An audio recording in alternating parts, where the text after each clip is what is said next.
विद्यार्थियों, आज हम बीए थर्ड ईयर की लोक प्रशासन की पेपर सेकंड पेपर है स्थानीय सुशासन, भारत में स्थानीय प्रशासन, इसको हम अध्ययन करेंगे।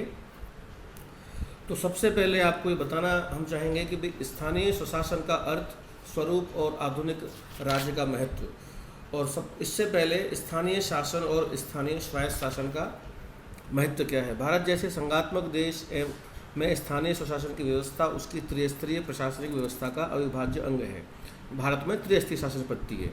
भारत में इसमें संघीय स्तर पर केंद्र सरकार है, प्रांतीय स्तर पर राज्य सरकार है, स्थानीय स्तर पर स्थानीय स्वशासन अथवा स्थानीय नागरिकों के उद्देश्यों की पूर्ति के लिए स्थानीय स्तर पर तीसरा स्तर, जिसको अपन स्थानीय स्वशासन कहते हैं। स्थानीय शासन का महत्व। स्थानीय स्वशासन का महत्व प्राचीन काल से चला आ रहा है। राजा महाराजा के काल में भी किसी न किसी रूप में स्थानीय प्रशासन के लिए या स्थानीय शासन के लिए कोई न कोई इकाई हमेशा विद्यमान रही है। भारत का राजनीतिक और प्रशासनिक इतिहास पर दृष्टि डालें तो ये लगभग सभी कालों में इसका अस्तित्व रहा है। समस्त भारत में लोकतांत्रिक विचारों के विस्तार के साथ साथ ही ये स्थानीय प्रशासन की विचारधारा बलवती होती गई। स्थानीय शासन को स्थानीय व्यक्तियों के द्वारा ही संचालित किया जाना चाहिए।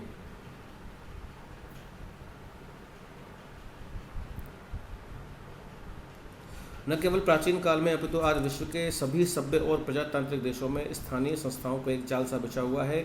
संघीय या प्रांतीय सरकारें नागरिकों के स्थानीय महत्व के अधिकतर कार्य इन संस्थाओं के द्वारा ही करवाने में लगे हैं।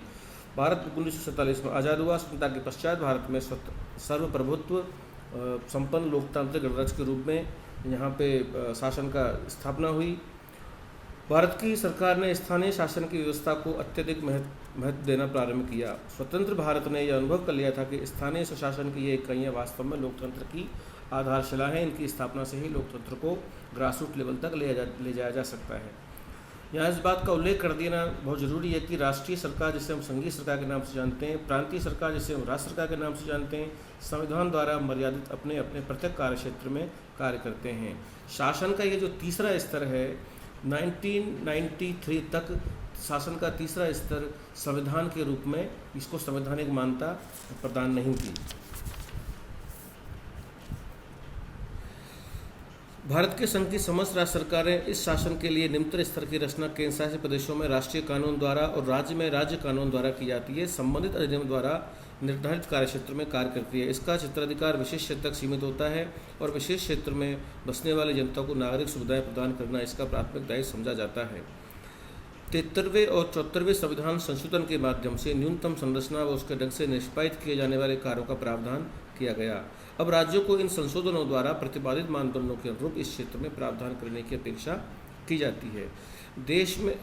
देश का स्थानीय स्वशासन प्राय दो स्वरूपों में देखने को मिलता है, एक नगरीय और दूसरा ग्रामीण। नगरीय क्षेत्र के स्थानीय प्रशासन को संचालित करने वाली इकाइयों पर नगरीय क्षेत्रों में रहने वाली जनता की स्थानीय आवश्यकताओं की पूर्ति करने का दायित्व रहता है। उसी प्रकार से ग्रामीण क्षेत्रों में निवासियों की स्थानीय आवश्यकताओं की पूर्ति का दायित्व पंचायती राज त्रिस्तरीय रचना, जैसे कि जिला परिषद, पंचायत समिति, ग्राम पंचायत द्वारा वहन किया जाता है। स्थानीय स्वशासन की नगरीय एवं ग्रामीण इन दोनों संस्थाओं में स्थानीय जनता अपनी सक्रिय भागीदारी निभाती है। अब हम समझेंगे स्थानीय शासन और स्थानीय स्वायत्त शासन में अंतर क्या है। विदेशी शासन व्यवस्थाओं में स्थानीय शासन व स्थानीय स्वायत्त शासन में कोई भेद नहीं है, लेकिन भारत में इसको अलग प्रकार से, अलग दृष्टि से देखा गया है। प्रोफेसर श्रीराम माहेश्वरी कहते हैं कि स्थानीय शासन और स्थानीय स्वशासन को भारत के संदर्भ में एक ही माना जाना चाहिए। उनकी मानता है कि स्थानीय स्वशासन शब्द की उत्पत्ति उस समय हुई जब देश ब्रिटिश शासनकाल के अधीन था और जनता को केंद्रीय अथवा प्रांतीय स्तर पर स्वशासन उपलब्ध नहीं था।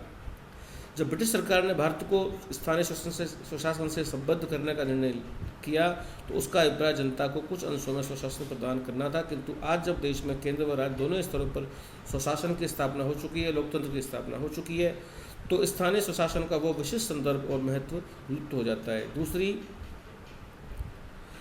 Doctor V.M. सिन्हा इसको भिन्न अर्थों में देखते हैं। उनके अनुसार हमारे देश में स्थानीय स्वायत्त शासन नगर निगम, नगरपालिका, कस्बा क्षेत्र समिति, अनुसूचित क्षेत्र समिति, छावनी मंडल, ग्राम पंचायत, पंचायत समिति, जिला परिषदों का बोर्ड होता है।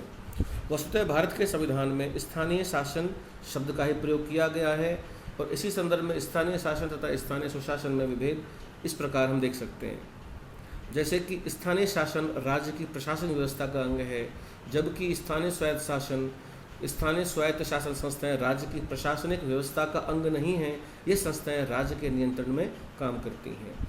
राज्य प्रशासन का इन पर प्रत्यक्ष और पूर्ण नियंत्रण होता है और इनके कार्यक्षेत्र में राज्य सरकार अधिशासी आज्ञा द्वारा कोई भी परिवर्तन कर सकती है। इन संस्थाओं पर स्थानीय स्वायत्त संस्थाओं पर राज्य के नियंत्रण की सीमा विधानमंडल विधानसभा द्वारा निर्धारित की जाती है। राज्य सरकार अधिशासी आज्ञा द्वारा इसमें कोई भी परिवर्तन नहीं कर सकती। स्थानीय शासन के कर्मचारी लोक सेवा के सदस्य माने जाते हैं।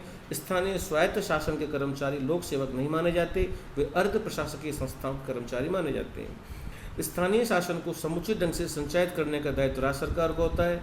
इसे सरकार के बनाए गए नियमों और आदेशों के अनुसार संचालित किया जाता है, जबकि स्थानीय स्वायत्त संस्थान के संचालन का दायित्व राज्य सरकार का नहीं बल्कि स्वयं इन्हीं संस्थाओं का होता है। अपने संचालन के नियम भी स्वयं इन्हीं के द्वारा बनाए जाते हैं। स्थानीय शासन में नौकरशाही प्रभावी होती है। स्थानीय स्वायत्त शासन में नौकरशाही का प्रभाव तुलनात्मक रूप से न्यून होता है। यहाँ पर जनप्रतिनिधियों का वर्चस्व रहता है। स्थानीय शासन में जनप्रतिनिधियों का प्रत्यक्ष प्रभाव नहीं होता है। स्थानीय स्वायत्त शासन के संचालन में जनप्रतिनिधि प्रत्यक्ष प्रभाव डालते हैं। जनता के सदस्य इसमें स्थानीय शासन में जनता के सदस्य परामर्शदात्री समितियों के माध्यम से ही भाग लेते हैं। स्थानीय स्वायत्त शासन में जनता के सदस्य निर्वाचित होकर संस्थाओं के कार्यक्रम में भाग लेते हैं। स्थानीय शासन में संस्थाएं जन आवश्यकताओं के प्रति उदासीनता दिखाती हैं, जबकि स्थानीय स्वायत्त शासन की संस्थाएं जन आवश्यकताओं के प्रति उदार होती हैं।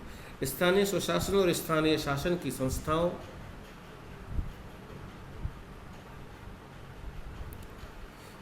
का उपयुक्त तुलनात्मक विवरण इस अर्थ को ध्यान में रखकर किया गया है कि स्थानीय शासन राज्य सरकार की नियमित प्रशासनिक संरचना का अंग होता है।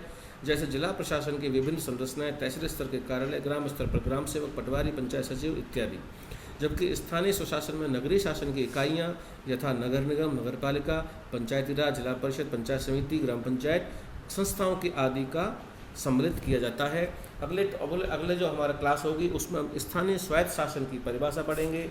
स्थानीय स्वायत्त स्वशासन की प्रकृति, उसके लक्षण, उसकी विशेषताएं, आवश्यकता और महत्व, इनको पढ़ेंगे। आज की क्लास यही समाप्त होती है।